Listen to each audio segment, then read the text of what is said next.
মানুষ তার স্ত্রীর সাথে সহবাস করছে অথবা তার স্বপ্নদোষ হয়েছে, এখন গোসল করার পূর্বে অর্থাৎ গোসল করার আগে সে কোনো কিছু খাইতে পারবেনি না না গোসল করিয়া খাইতে হবে।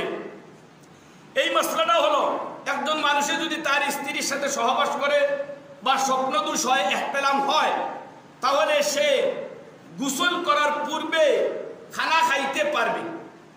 তবে ভালো হইল অজু করে নেওয়া, ভালো হইল উত্তম হইল অজু করে নেওয়া, অজু করে কোনো কিছু খাওয়াটা ভালো। এখন যদি অজু করতে পারে না, তাহলে কমপক্ষেও সে হাত ধুইত এবং কুল্লি করত। হাত ধোয় না, কুল্লি করে না, সহবাস করে ইহতিলামের পরে তাহলে খানা খায়, তাহলে জায়েজ হবে কিন্তু মাকরুহ হবে, জায়েজ হবে কিন্তু এই কথাটা মাকরুহ হবে। এই জন্য আমি সহবাস করার পর বা ইহতিলাম হওয়ার পর যদি আমি খানা খাওয়ার প্রয়োজন হয়, পান করার প্রয়োজন হয়, তাহলে সবচেয়ে উত্তম হলো অজু করব। গোসল করার পূর্বে খাইতে পারবেন, অজু করব। অজু না করতে পারলে কমপক্ষে কুল্লি করব, হাত ধুয়ে নিব।